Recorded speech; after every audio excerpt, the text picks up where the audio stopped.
Virtually scene by scene, everything that happened in that movie has happened in my life, which is the exact same thing that so many people are frightened of without realizing, which is the exact same thing which links in with the trickster myth, which is the exact same thing as the DMT machine elf, which is the exact same thing Brandon Lee was wearing when he died, which is the exact same thing Heath Ledger was wearing when he died.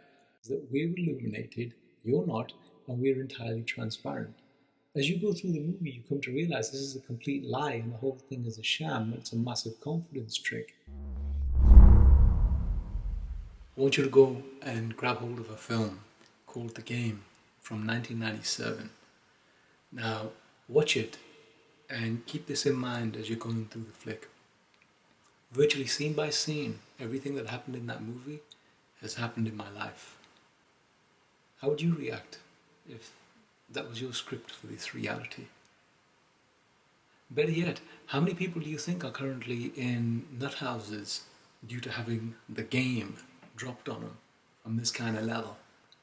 Now, if you watch right from the beginning, you'll notice how they hint at this being multi-generational trauma as his father kills himself, because obviously if the dude is already rich and he's got so much to live for, that doesn't make any sense. So there's obviously pieces of the game missing.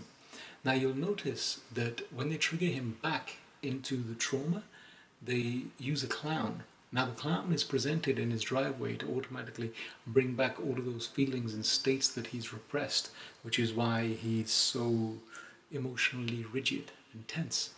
Now, if you look at it this way, it was a clown, which is the exact same thing that so many people are frightened of without realizing, which is the exact same thing which links in with the trickster myth, which is the exact same thing as the DMT machine elf, which is the exact same thing Brandon Lee was wearing when he died, which is the exact same thing Heath Ledger was wearing when he died. Are you starting to see the correspondences? This is what I call upping your res, okay? Because you have to, basically, you lot are walking, like you're sleepwalking. You have no idea what this reality is, and thanks to these events, I've had a awakening. Do you know what I mean? Which is the only way to put it. But then on the other hand, I've been looking for this all my life, for multiple lives actually, because I remember my past lives. So one must start questioning, what is the price one pays for wearing the Earth Day suit? What truly kicks in this realm? Now, you'll notice that his brother says to him, I've got this thing for you from CRS, and they have that nice handy pyramid logo right there. And when he goes to the offices, after being primed by seeing the advert on the side, you'll notice that the light comes from above and all the offices are clear. Basically, what they're subliminally telling him there is that we're illuminated, you're not, and we're entirely transparent. As you go through the movie, you come to realize this is a complete lie and the whole thing is a sham and it's a massive confidence trick which has its own rhyme and reason behind it. Now, you have to comprehend that this is what I've lived. The strangest thing in the world is seeing aspects of your trauma or subconscious play out on the pavement where other people are enacting the roles by things that they've said. Doesn't that sound exactly, once again, like I've said, what schizophrenics always say? Why has no scientist ever in this world turned around and says, hang on a second, from James Tilley to the present moment, every single schizophrenic, be they rich, poor, black, white, male, female, dumb, smart, whatever, they all say the same thing. That there's something strange with reality, something's putting thoughts in my head, and none of these people are what they seem, aka they're all actors. And I'm here to tell you, look, there's a woman called Jill Bolt Taylor who had a stroke. Now, handily for her, she was a neuroscientist, so she basically got to look from the inside at what she's been studying, and this is generally what I feel. I feel like I'm looking at schizophrenia from the inside, but instead of drowning in this water, I learned to swim and became a mystic instead. So that really does make you question. So is it a case? I've never met a dumb schizophrenic ever. And one of the curious things about my childhood was the local nutters used to flock to me because no matter how much they were tripping or hallucinating, I stayed the same. Which, as you can probably imagine, for a nutter, it's a very reassuring thing knowing that this kid's always going to tell the truth. His face is not going to change into somebody else. His voice is not going to become anybody else. He is who he is, and that whatever he says is how it is. So when you can't trust your own mind and senses, now that gave me a lot of insight into the realm of people who are outsane. And I use that word outsane because if sane is a place and you're in it, it's the outsane people that you need to be worried about. Now, taking it back to the movie, you'll notice how when a guy falls down and chokes, he's paranoid because he's like, how do we know that he's real? Yeah? You will. One of the things you'll notice is the girl always leads. The girl is leading him from one place, from one scene to the, and that's been exactly the same in my life as well. So they're all in on it, right? They're all in on it. Now the question you have to, in my situation, it came because I refused to get married. I was introduced to a girl and I told her straight out the gate, look, my life is too chaotic to bring anyone else into it. That was my queen sacrifice. And that's when all of this game went full tilt. First, it was revealed to me that my friends were all in on it after they had me hypnotized, sex magicked and drugged, which once again plays out in the movie when you see the hotel scene and it's got his bill there and he gets his credit card back and his shirt with his initials on and all that. And the photos, notice how the photos use the red bra, which is already in his mind from the previous scene. A lot of this works on suggestion because suggestions for them are cheap to make, but if you act on them, they can be very expensive for you.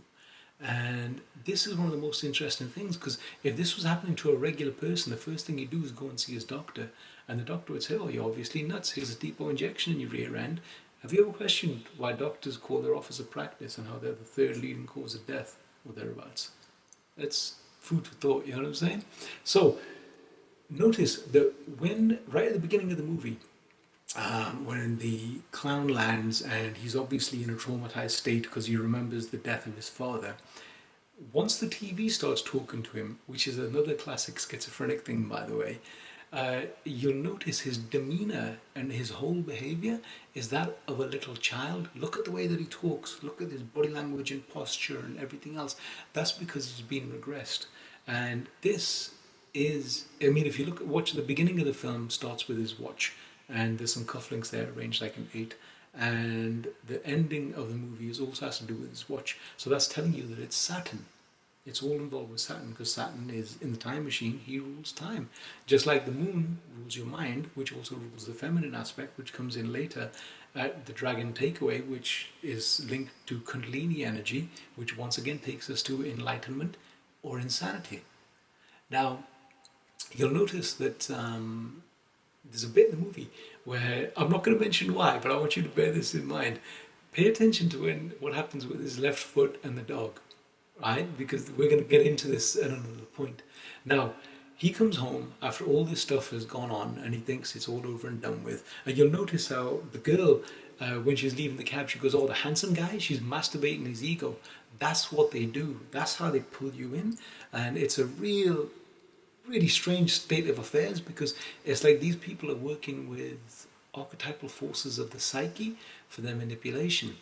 So he goes home and his whole house has been like home invasion and they got like graffiti all over the walls. And look at the words, look at what it said. And then look at the quote that he picks up, right? Now bearing in mind, how would you feel if you were living this? So he goes to track down the girl. And as he goes to track down the girl, they knew that he'd come there because as you see, the whole house is a fake.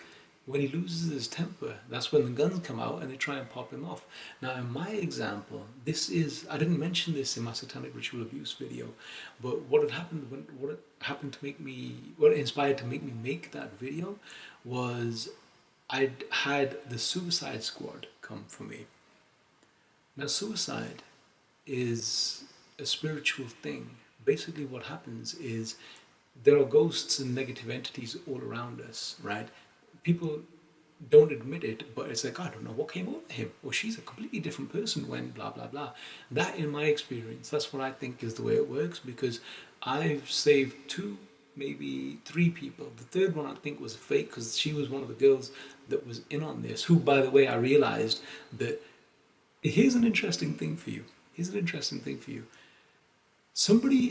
They hypnotized and drugged me in 2011. And in part of that regression, they brought the girl who had the tattoos on her chest to the place where I was at with my friends, after we'd been out for a night out drinking. Now, here's the thing, that means that her father was in on it and he brought her there, which I've then reverse engineered to mean that they've regressed me to a teen. So all the rest of the hypnosis that comes from this, so obviously she must have played a position in this. Now I had a dream in which, much like the Nicholas Van Houten thing, a dream told me to go and watch this movie. I had a dream in which she killed herself, and that to me was very perplexing because she had like tattoos under her chest, which I'd never seen. And then the next time I saw her, I said to her, I detailed all this in the other video. I said, you got these tattoos? And she did. And I was like, what the heck is going on here? What would you do in that situation? Now, the other time that I prevented someone from killing themselves was this lady. I'll get into this at some other point because we're going off on way too many tangents here. But basically, this is the same thing that happened when the Suicide Squad landed, because I felt that they latch onto your abdomen where the umbilical cord used to be, and doing that, in terms of regressive memory, the child feels like they've been abandoned and that they're dying and that they're being kicked out of the Garden of Eden and all of these kind of things. Now, fortunately for me, I'm not a stranger to my shadow, mainly because of these things that had happened. But I strongly suspect that what their intent was that day was for me to kill myself, because the house I was staying was not one of mine and everyone had left. And as I went up the steps near to the room where my stuff was, there was a footstool with a bag with a rope in it, and because it was Christmas, there was a noose of, well, it wasn't, but it was tied like a noose around the banister. So all the subconscious cues were there. So I strongly suspect the aim of that was for me to kill myself then, because this goes back to what I said about Mother Teresa being the ultimate fraud, because this wretched wretch, she had hundreds of M's on deck, and if you were dying in a care, she wouldn't even give you an aspirin, but she would secretly convert you across. That's the game of souls. If you can get that into your head, you will comprehend how you just live, die, repeat.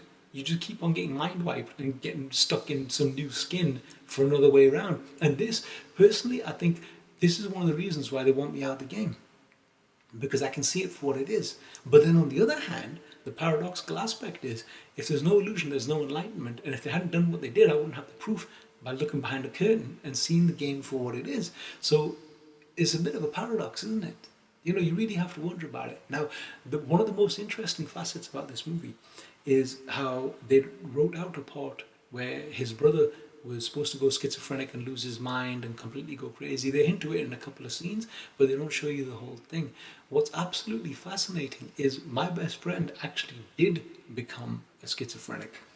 And this was before I watched the movie, but I intuited immediately. I thought, I know exactly what's going to happen. He is going to hallucinate that I'm somebody else and he's going to stab me to death. And I disconnected from him, which nobody expected, because normally I'm the kind of person that would fix other people's problems before my own. But as this was happening, I knew what was kicking. So obviously I'm protected by the truth. And that's one of the things I suspect is the difference between a mystic and a madman, is the madman believes his delusions, whereas the mystic comprehends he is the only soul in the realm.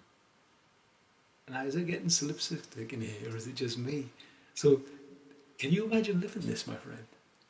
What would you do if you were me in this scenario and situation? And frankly, since I last made that video to now, it's only got more and more intense and more ridiculous.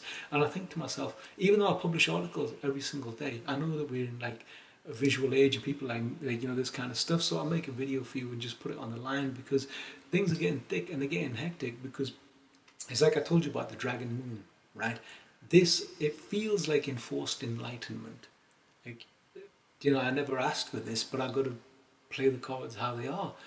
Now, one of the most interesting facets you'll notice at the end is that when the character, when it's all been revealed and he's shown that he's had this whole, he's got, I've been there, done there, bought the t-shirt, etc.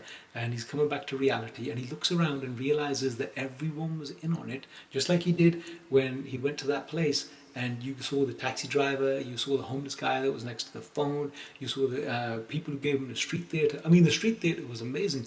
He was 50-50 about going to play the game or not. And suddenly these people pop up in the club where he's at, and they start talking about it. This is what I mean about suggestion. This is also why I've said watching the news is bad for your health, because it's all full of suggestions. This whole realm is built on manipulation. You've got to consider, you don't know who Wilhelm Reich is, right? But you know who Freud was.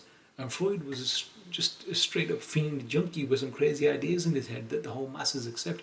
Reich was 10 times the man Freud will ever be. Read the article that I've linked to get some insight. He knew about this. He called it the emotional plague, and he basically said that everyone is dead, but they don't realize it. And it's completely true. I term it, in a sense, an adulteration. And it was due to his ideas I managed to get my soul back into my body when I couldn't, after my near-death experience. Now, you'll notice how he says that all of these people are actors, and he starts getting in on it, and now he's walking away. And he comes to it because he's trauma bonded. I'll guarantee you that most relationships in Hollywood and people with power and politics, they're all trauma bonded like this. They've gone through something similar. This is way more common than people think it is. I mean, let me ask you a question. Statistically, what are the odds of Club 27 all dying natural deaths? They were murdered. This is ritual sacrifice. And this is how they're trying to kill me. My way, apparently, this current part is they're trying to kill me with gas. So it's either going to be like a gas explosion, a gas leak, which is what I detailed previously that I escaped from very narrowly, or this rope attempt. By the way, note that I will not do that, right? If you commit suicide, what happens is you have basically signed up for another spin, but you've put your life completely in their control, which is a state I call being born in the jaws of the dragon, which is something you can verify. And the reason why I know this is because in the last life that I had, they arranged for me to be in a murder-suicide. So that means this life is completely under their control, which I know all of this may sound completely like out there, but I'm living it. And that's the reason why I spent so much time writing all of these articles, because you got to get, it's a very subtle kind of metaphysics to comprehend what truly goes into being human. And I'd suspected it for a very long time, but it was only after my near-death experience. I mean, let me give you an example of how free will is an illusion, and I'm going to run a brand new concept by you, which you've probably never heard or thought in your life, but let's see if it intuitively makes sense in your chest. See if your heart feels what I'm saying, yeah? As I was lying there dying, I'm looking like from a higher level down on myself, and I realized that basically all of reality follows a script. On one side, you've got the sperm and egg, which is the real Big Bang, by the way. And then, you're a child, and then you mature, and this happens, and you meet this person, you do this, and you do that. And you've got all this stuff going along. So it's time to us is like water to a fish. It's invisible once you're in it. But once I was outside it, I got to comprehend how it's like a choose your own adventure book, how there's a point where the path goes this way, or the path goes this way. This is the path of least resistance, and this is the path of power. And I consistently, throughout my life, have been taking the path of power. This is what I mean about the whole queen sacrifice thing, because I've been abused in so many ways, in so many factors throughout my whole life. And this is one of the most amazing things about what this has happened. I couldn't admit this to myself, let alone talk about it to the whole world. So, you have to question, is the intent behind this good or bad? Or what is the true nature of the forces at the helm? I really can't call it. So that's part of what makes the game so interesting. So I'd met this girl, and I knew something was up, right? I knew that this woman was going to bring out the worst in me, the absolute worst in me, by making it seem it was going to be hell that seemed to be heaven sent. And I chose no. I said, my life is too crazy to let anyone else in on it. And that's when my friends were all revealed to be actors. Like I said in the other video, they hypnotized me, they drugged me. There's 6 hours of my life missing. I don't know what happened during them 6 hours, apart from that piece that I recollected with the guy who brought his young daughter in for some kind of mind control anchoring. So, this is basically what's going on. We got people like this running around in this world, and if you think they aren't the ones running the show, then you've been pimped. You've been pimped so badly, because they're working on a subconscious level. It's like the Prestige, when they take bows beneath the stage. This is a thing of ours, or thing of theirs. It ain't mine, but I strongly suspect The only thing that makes any sense is that I must have been the man that climbed the pyramid. And I don't want nothing to do with them anymore, which is why I said I'll never join a group, but they can't seem to stay off my nuts. So you've got to wonder what the hell is going on. Anyway, the video's all over the place, but I'm making it, it is how it is. It's out there now. What are you going to do about it? Till we meet again.